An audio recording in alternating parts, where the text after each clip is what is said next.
Hi astrology friends, this is Melanie here.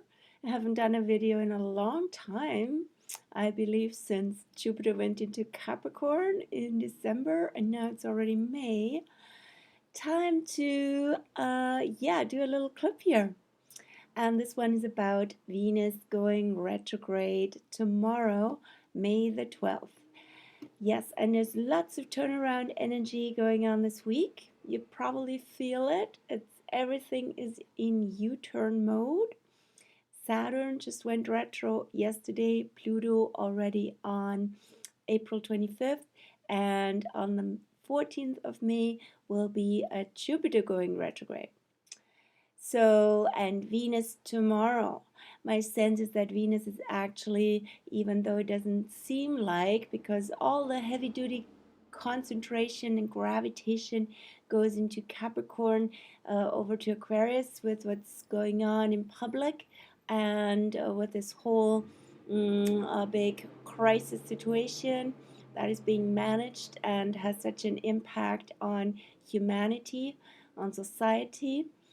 You know what I'm talking about. I'm not gravitating more to it right now, but actually Venus is here to help us, bring us back to love and bring us back to valuing, going to what we value most, and to also joy and to lightness, because Venus is in Gemini, and that is pretty much the lightest sign of the zodiac, versus Capricorn is the heaviest. So I welcome Venus, whom we see as a beautiful evening star for months already, shining so brightly in the evening sky, and because she's so far away and lit up by the sun. So as the sun has already set, a shining light at Venus being still on the horizon.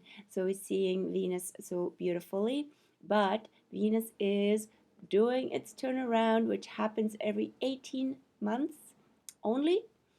Only Mars beats Venus in terms of going retrograde the least, and Mars will go retrograde this year as well, but this is about Venus. And versus Saturn, Jupiter, and Pluto, they go retrograde every year for 4 to 5 months. So this is more special. So let's make this special about Venus this week. And Venus will be retrograde for 6 weeks as usual until June 24th. So the last second half pretty much of spring, and all in Gemini. What is this about? Gemini is the alchemist, so it's about alchemizing dualities, alchemizing what has gone maybe a lot into controversy, even polarity, even. And it all goes back to show you this picture of Jofra Boschart about Gemini. It all goes back to the duality of the masculine and feminine. And so you see the two pillars, the blue pillar, the red pillar here. Okay, I have to just go crosswise, right? It's good practice. The unicorn, the lion, and so on. And they both hold, interestingly, this hermetic staff, the staff of Mercury, which is the messenger but also healer, with the two serpents and the winged staff of the winged messenger. Do you recognize the staff from somewhere? You probably have seen it as a symbol of medicine, modern medicine, and more modern pharmaceutical world, but with only one serpent. Does that make you think of something's missing, perhaps, in the modern medical world? Maybe we only have one side of the equation there, and it's not very alchemized, in fact. This much on that note. Gemini is about alchemizing. So we had with Aries was ruled by Mars. It's masculine energy. Taurus, the season we're in right now, ruled by Venus, feminine, and Gemini um, is basically a dual energy. And ideally, it's not just caught in duality, into controversy, into the two hemispheres of the mind, into this and that, and getting too scattered, but it's about bringing them together, in fact, in oneself and in the world. So, what and who needs to have, first of all, from the Taurus Gemini perspective, has to have a voice, right? So Gemini is very verbal and voicing what they see, and need to go into dialogue, into discourse, and maybe certain qualities that haven't had a voice in your life need to come out and be heard by you. And so Venus goes retrograde, as I said, from tomorrow on, but we already feel the turnaround effect. So, what is that about? When Venus goes retrograde, often we are reminded of old relationships, previous relationships, old relationship patterns. Maybe people from the past come into your life, or you think about them, you want to connect with them, you would like to write and talk to them, very Gemini, and who knows what comes from that. Can be a beautiful reconnection, can also show you the stage of your life that you're not in anymore. But it is ultimately, this Venus retrograde journey is to come back from being so other oriented, which happens a lot, which we notice a lot at the onset of Venus retrograde when it all starts, which is now. It has a Libra undertone. The evening star Venus has a Libra undertone, and Libra is very much relational and looks at others and compares themselves with others. And we see how that can be actually not very beneficial. We need to come back to ourselves, which is the whole point of Venus retrograde. Venus is rolling back and coming back to the sun at her retrograde phase, and going then behind the sun.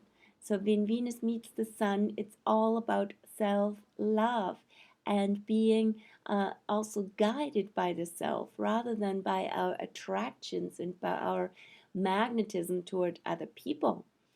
So coming back to loving ourselves and loving from spirit, from consciousness, from the true self also, rather than from what we desire and what we are just attracted to, right?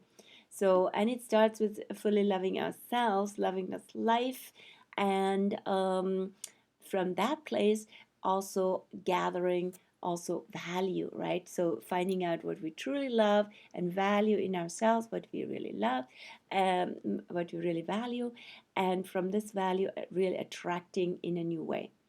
And the Venus morning star, who rises at the end of the Venus retrograde journey, has a Taurus undertone. Morning star Venus, right? And so Taurus about value, about enjoyment. So what do we really enjoy in life, and what do we really fully enjoy, not just like indulgence energy, but the joy of life and love. So that's where we want to get back to. And there's so many voices and so much discussion going on. Yes, some new important ones need to be heard, but not to get scattered, but in fact, from a Gemini perspective, to it would be good to connect the dots. That could be very interesting to connect dots in a new way. When we hear or read about this or that, it's like, oh, now I see how this goes together and where the connections are. And it's like puzzle pieces coming together. That would be interesting. Also, in the whole public realm, where a lot is in discussion and up in the air right now. And we're also wondering what is in the air with this whole airborne scenario that gives so much fear to lots of people. And so maybe find out some information that um, is really important and is really brings things together in a way where we can relax and reconnect with people again. That'd be wonderful. So the on that note, the Sabian symbol. This is you might have heard of that oracle for each degree of the zodiac. I looked at the degree where Venus goes retrograde, and that is 2150 Gemini. So it's very close to 22 Gemini. And that says, I put it also into my blog, which you'll find a link down below here. It says, dancing couples in a harvest festival. That's a beautiful Venusian energy, right? And harvest festival is even very Libra. So the keynote is the wholesome enjoyment, very Taurus again, right? Enjoyment of organic processes and emotional drives. So the theme here is the two poles of a wholesome society. So we have the two pillars again, the two poles of Gemini. The large industrial city and the agricultural village. Yes, so that is also now in question, right? So big cities have a whole different uh, situation right now than when you live in the countryside. And they should be included. Likewise, the two poles of a healthy personality, mind and natural emotions, should be active. So hopefully this Venus retrograde brings the two poles of society and the two pillars in us more together with the bond of love. And it says here also, this is the contrasting second stage, da da da da da. It stresses the value of rhythmic, like the dance, right? Healthful activity in a natural setup. For this leads to an often much needed process of bioenergetic rebuilding. And do we ever need bioenergetic rebuilding now in society and in our personal life? So this is hopefully really now a good omen for an upswing of being naturally together in nature and with each other again in a responsible but organic way, not in like a all regulated and restricted way as Saturn and Pluto and the whole shutdown would have had it. So Saturn and Pluto were together, as you know so well, every 37, 38 years in January. And that is when all the serious business of shutdowns and so on started. By the way, it's only every 37, 38 years. I think I just said it. Okay. And the last time they were together was in the early 80s, 82, 83. And guess what happened at that time? AIDS. And the whole question around the HIV virus. So all that really affected people, and that was in Libra Scorpio. And that really affected people's relationships and sexuality. And now they were together in Capricorn, and that really affects the society and governments. And as I said, actually, it's a time now where there's a big closure. There's actually closure of an old system, of an old operating system. The old empire on all levels expires. And this is what's happening now, shows us and brings us back to our own inner resourcefulness. And we don't need to go back to the old system and the old normal, nor will there be a new normal, in my opinion, because we're going away from normal, right? We're going more into Aquarius, where the two planets, Jupiter and Saturn, will unite and start, that's on December 21st, and start a new 20-year cycle. So it's a new socio-political economic cycle that's based on collaboration, that's based on sharing, that's based on equality, and not on reglementation, not on Uber production. We have hopefully found more simplicity, and with Saturn here and Pluto in our different setup that we are presently. And we now find with Venus retrograde also what we truly value. And with Jupiter also going retrograde on the 14th in Capricorn, that theme for me is the keyword is priority. What really has priority? And so it'll be a really cool process now as lots of planets start to go retrograde, and the whole evolution of the situation has come to its max and is rolling back. That is my sense of the situation, and there will be a lot more real interesting alignments going on in June. I wrote a blog about that in terms of how long the crisis apparently lasts.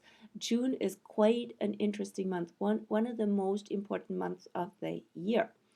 And the Venus retro and in turnaround on June 24th, very close to a solar eclipse, right on summer solstice, super rare, will be just one of the effects, or two in this case, right? But it all starts to unravel, which is also the retro energy now. So I don't want to be more concrete because it's not about prediction. It's about describing the weather, the energy, offering medicine with it. And on that note, I also like to pick a card from the heart cards, which have beautiful, loving messages. I pick 3 cards. Okay, I feel called to pick 3 cards. So the cards look like this. All have hearts in them. And a friend of mine who's not on this earth plane anymore, he created those cards years ago. And I helped him translate them into German actually at the time. So very apropos Gemini and languages. So here's the first card. First card says, listen to your heart and follow its guidance. Beautiful. Yeah. So listening to the message of the heart, right? Not just of the mind. As I said, the 2 pillars, there's always the duality, coming back to the heart. Follow its guidance. Card number 2 is you have grown a lot. Yes, that is a good also appreciation to yourself, right? So your growth is being seen and honored. Beautiful. The third card is you are a natural healer. That's sweet, right? That is so cool in so many ways, this message, right? You are a natural healer. Think about it. So I leave you with that and wish you wellness, healing on all levels, lots of love, and happy Venus week. Bye bye.